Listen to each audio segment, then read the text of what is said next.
जो इसराइल का nuclear programme है, उस प्रोग्राम पे इंटरनेशनल कम्युनिटी के कंसर्न ज़रूर रहे और Iran already non proliferation treaty का मेंबर है, लेकिन जंगबंदी बहुत बेहतर है क्योंकि ईरान के लोग ऑलरेडी सफ़र हो चुके थे।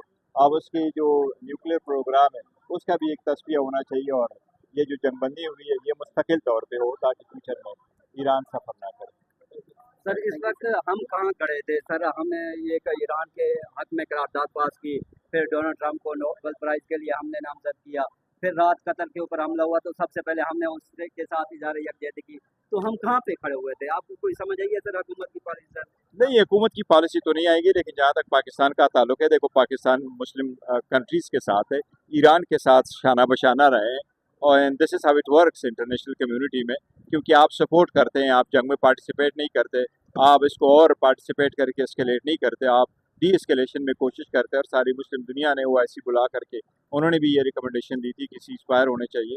बाकी अपने जो यूरोपियन ममालिक है और चाइना है, रशिया है, उनकी तरफ भी कोशिश की, तो बेहतर हुआ कि सीज़ फायर। अमेरिका ने हमला किया, फिर अब जंग बंदी का भी क्रेडिट ले रहा है, तो इस वक्त जो इन्होंने नामजद किया था नोबेल प्राइज़ के लिए, तो ये फैसला सही था हुकूमत का?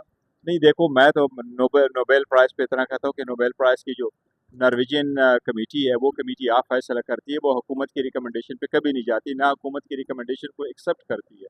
अगर ऐसा होता तो गुज़श्ता 50 सालों में मेरा ख्याल है सारे वज़ीर आज़म और जो सदूर है और शहज़ादे और किंग्स है वो लेते, मेरा ख्याल है जरदारी साहब भी अभी तक 2 ले चुके होते, लेकिन ये सिर्फ उन लोगों को मिलता है जो उन्होंने अपनी फील्ड में परफॉर्म किया होता है। और उसकी जो कमेटी है वो अनबायस होकर के परफॉर्मेंस को देखती है, वो किसी की रिकमेंडेशन को नहीं देखती। KPK का बजट पास कर दिया गया है इमरान खान की मंजूरी के बगैर। ये एक मिसअंडरस्टैंडिंग है। KPK का बजट अभी पास नहीं हुआ, अभी प्रोसेस चल रहा है। तो इमरान खान की जगह की जरूरत है? नहीं, इमरान खान साहब जैसे कहेंगे ऐसे होगा इंशाल्लाह। Thank you.